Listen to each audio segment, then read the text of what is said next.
अस्सलाम वालेकुम दोस्तों। एहसास कहानियाँ चैनल में आप सबको खुशामदीद कहते हैं। करमदीन चौकीदार अपनी साइकिल के हैंडल से गोश्त की चंतीली लटकाए तेज तेज पैडल मारता हुआ अपनी धुन में चला जा रहा था। उसके चेहरे पर एक अनोखी सी मुसरत और तमानियत के आसार नजर आ रहे थे।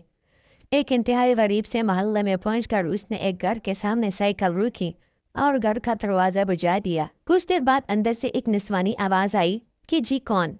बाजी मैं हूँ, करमदीन चौकीदार।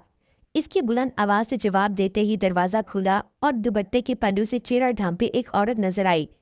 करमदीन ने निगाहें झुकाते हुए इस खातून को बड़े एहतराम से सलाम किया, हाल अहवाल पूछा, ईद की मुबारकबाद दी और गोश्त की एक थैली इसकी तरफ बढ़ाते हुए कहा कि ने बाजी, ये आपका हिस्सा।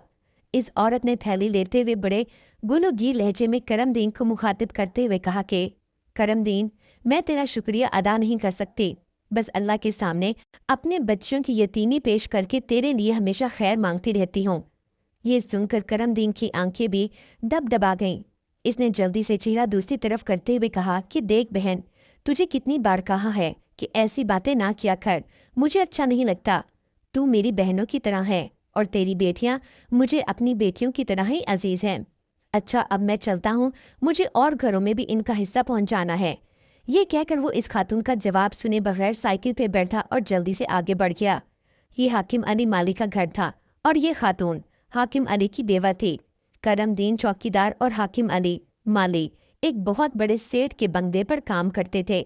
दोनों में अगरचे कुछ खास ताल्लुक नहीं था, बस अच्छी सलाम दुआ थी और रोज आते जाते एक दूसरे का हाल अहवाल पूछ लेते थे। दोनों में गरीबी के अलावा एक बात ये भी मुश्तरक थी कि दोनों की चार चार बेटियां ही थीं, बेटा कोई नहीं था। एक दिन ऐसा हुआ कि हाकिम अली काम पर न आया। यूं तो वो पहले भी कई बार छुट्टी कर लिया करता था, मगर आज शायद सेठ साहब के कुछ मेहमान आए थे, इसलिए उन्होंने करमदीन को इसका पता करने के लिए इसके घर भेज दिया। करमदीन वहां पहुंचा तो देखा कि इसके घर तो गोया क्यामत बरपा थी। हाकिम अली की बीवी और बेटियां धाड़े मार मार कर रो रही थीं। हाकिम अली रात सोया तो सुबह उठा ही नहीं। वो अपनी बीवी और बेटियों को इस दुनिया के रहमो करम पर छोड़कर हमेशा के लिए सो चुका था। करमदीन बेचारा खुद भी बहुत गरीब आदमी था और बाल बच्चेदार भी था, मगर इस दिन से हर छोटी बड़ी ईद पर जितना हो सकता था इसके लिए कोई ना कोई चीज और गोश्त पहुंचा दिया करता था। करमदीन जब पहली बार इनके यहाँ गोश्त लेकर आया तो हाकिम अली की बीवी ने रोते हुए कहा कि करमदीन, अल्लाह तेरा भला करे, आज मेरे बच्चों ने पूरे 1.5 साल बाद पहली बार गोश्त खाया है। बस ये जुमला सुनना था कि इसके दिल पर खंजर सा चलकर रह गया। बस वो दिन था और आज का दिन। वो इनके साथ साथ ऐसे 4-5 और घरों को भी वक्तन फवक्तन मदद करता रहता था। बाकी घरों में भी गोश्त की थैलियां पहुंचाकर वो वापस पलटा तो काफी देर हो चुकी थी। इसने साइकिल मोड़ी और अपने घर की राह पकड़ ली। जैसे जैसे इसका घर नजदीक आ रहा था इसके चेहरे पर परेशानी के तासुरात बढ़ते जा रहे थे। रास्ते में एक जगह एक नलके पर रुककर इसने साइकिल साफ करने वाला कपड़ा भिगोकर हैंडल पर लगी गोश्त और खून के निशानात को साफ किया। वो शायद ये निशानात अपने घर वालों से छुपाना चाहता था और फिर वो दोबारा अपने घर की तरफ चल दिया। ये इसका हर साल का मामूल था कि वो सुबह सवेरे अपने पुराने धुले हुए कपड़े पहनकर ईद की नमाज पढ़ने अपनी कच्ची बस्ती से बहुत दूर शहर के सबसे बड़े मोहल्ले में जाता और ईद की नमाज के बाद लोगों के घरों से गोश्त जमा करना शुरू कर देता। गो कि वो जाती तौर पर खुद बहुत खुददार इंसान था। किसी के सामने हाथ फिनाना इसके लिए मर जाने के बराबर था, मगर हाकिम अली की बेवा और ये 3 बच्चों की खातिर वो ये काम भी कर गुजरता।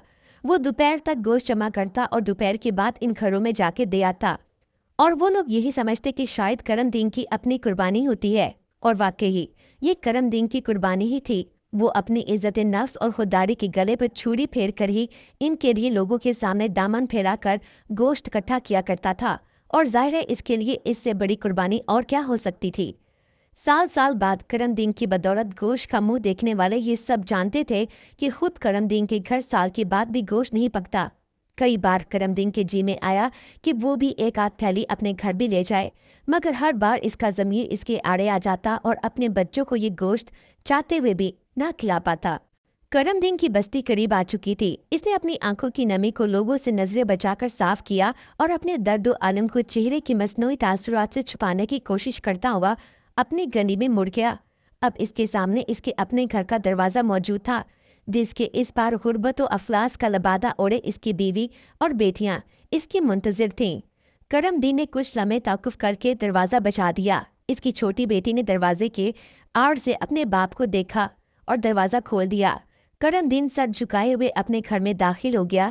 اس نے اسی طرح اونچی آواز میں سب کو سلام کر کے سر اٹھایا تو دیکھ کر حیران رہ گیا کہ اس کے صحن کے بیچوں بیچ کھانے پکانے کا سامان کا ڈھیر لگا ہوا ہے اور ساتھ ہی ایک تھیلے میں اچھا خاصا گوشت بھی پڑا ہوا ہے۔ کرم دین نے حیرت سے اپنی بیوی کی طرف دیکھا اور پوچھا کہ یہ سب کہاں سے آیا ہے؟ اس کی بیوی بولی کہ ایک بہت بڑی گاڑی میں کوئی بڑا آدمی آیا تھا۔ وہ کہہ رہا تھا کہ وہ آپ کو جانتا ہے اور ساتھ میں ایک چٹھی بھی دے کر گیا ہے۔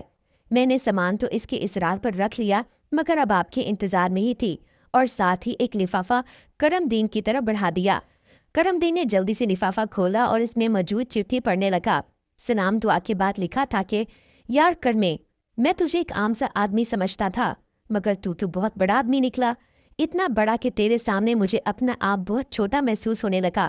مجھے تیرے بارے میں کچھ باتیں کہیں سے پتہ چلی تھیں، پھر میں نے سارا دن تیرا پیچھا کیا اور حاکم انے کے گھر تک جا پہنچا۔ وہاں سے مجھے تیرے بارے میں باقی سب پتہ چل گیا اور جب تیرے گھر آیا تو پتہ چلا کہ تیرے اپنے گھر کے حالات بھی بالکل انہی لوگوں جیسے ہیں۔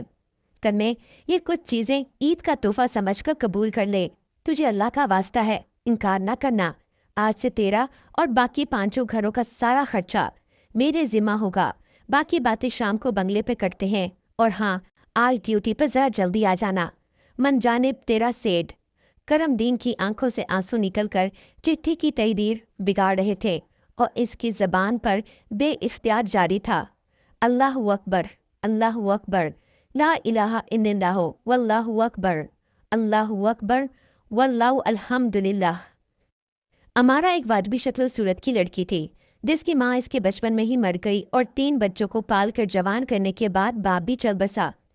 امارا کے بڑے بھائی نے ایک کے بعد ایک اپنی دونوں بہنوں کی شادیاں مناسب انداز میں کر کے کسی طرح اپنی ذمہ داری پوری کی اور اپنے فرائی سے سبکدوش ہونے کے فوراً بعد ہی اپنا گھر بھی بسا لیا۔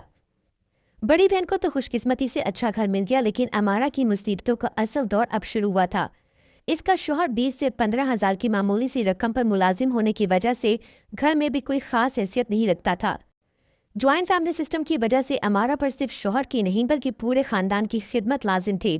گھر کا نظام امارا کی ساس کے ہاتھ میں تھا جو اپنے مرحوم شوہر کی پینشن سے گھر کا خرچہ چلاتی تھی، اور اس ایک 80 گز کے چھوٹے سے گھر میں امارا کے 2 جیٹ بیمہ فیملی اور ایک عدد ایسی نند رہتی تھی جو شادی شدہ اولاد والی ہونے کے باوجود اپنی ماں کی دہلیز چھوڑنے پر تیار نہیں تھی، اور نہ ہی امارا کی ساس اپنی 55 سالہ ننھی سی بیٹی کو خود سے جدا کرنے پر راضی تھی۔ رہ گیا نند کا شوہر تو اسے بھی آرام تھا، نہ بیوی کو گھر کا خرچہ دینا پڑتا، نہ بچے کی پڑھائی کا بوجھ، اور جب چاہا سسرال میں جا کر سب سے اپنی خدمت کرواتا۔ صرف اتنا ہی نہیں، وہ بے ضمیر درندہ گھر کی عورتوں اور بچیوں پر ہوس بھری نظریں بھی رکھتا تھا اور موقع ملتے ہی دست درازی سے نہیں چونکتا تھا۔ امارا نے گھر والوں کی خدمت میں کوئی کسر نہیں چھوڑی۔ بے شک کم صورت تھی لیکن کم سیرت نہیں۔ مشکل وقت نے اپنے شوہر اور سسرال والوں کو ہر ممکن ساتھ دیا، مگر جانے اس کی یہ بدقسمتی تھی یا خوش قسمتی جو اسے اولاد نصیب نہیں ہوئی۔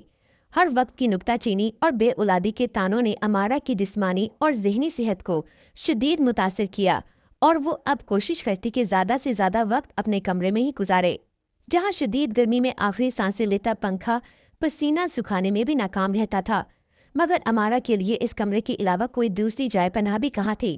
خیر، ایسے ہی اذیت نے وقت گزرتے 8 سال گزر گئے، اور ایک دن نندوئی کے اخلاق سوز حملے کو روک دینے کے جواب میں امارا کو بہت بھاری قیمت چکانی پڑی۔ نندوئی نے ہٹ حرام اور کم ظرف بیوی کے کان بھرے اور بیوی نے میکے جا کر امارا کو دھکے دے کر گھر سے باہر نکال دیا۔ امارا کے گھر والے صلح جوئی کی ہر ممکن کوشش کرتے رہے، یہاں تک کہ امارا بھی اپنے شوہر سے رابطہ کر کے کہتی تھی کہ اسے اپنے شوہر کے ساتھ ہی رہنا ہے۔ ایک رات امارا نے اپنے شوہر سے رو رو کر رشتہ جوڑنے رکھنے کی التجا کی، جس پر اس کے شوہر کو تو اعتراض نہیں تھا، البتہ ساس، نند اور نندوئی کو یہ منظور نہ تھا، اس لیے اگلے ہی صبح امارا کو طلاق دے دی گئی۔ امارا جس نے ہر لڑکی کی طرح شادی کا سفر بہت ارمانوں سے شروع کیا تھا، وہ اب تمام ہو چکا تھا، اور اس تمام عرصے میں اسے کسی قسم کی کوئی خوش نصیبی نصیب نہیں ہوئی۔ अब वो अपने भाई के घर रहती है और जिस दुख की वजह से मैंने आज इस दास्तान को तहरीर किया है वो ये है कि आज इसके साबका शौहर की धूमधाम से दूसरी शादी हो गई है। बहुत आसानी से अमारा के ख्वाबों की कब्र पर किसी और का महल तामीर कर दिया गया। किसी को एक बार भी वो कमज़ोर मजलूम सी मुखलिस लड़की याद नहीं आई। अब एक तरफ वो लड़की है जो कोई कसूर ना होने के बावजूद जिंदगी की तमाम खुशियां खो चुकी है और दूसरी तरफ एक कमज़ोर खुदगर्ज मर्द है जो मुकम्मल तौर पर कसूरवार होने के बावजूद एक नई जिंदगी की बुनियाद रख चुका है। ये किस्सा मर्द औरत का नहीं, ये कहानी है ताकतवर और कमज़ोर की। इस कहानी में पलड़ा उसी का ऊंचा है जिसके हाथ में पैसा है।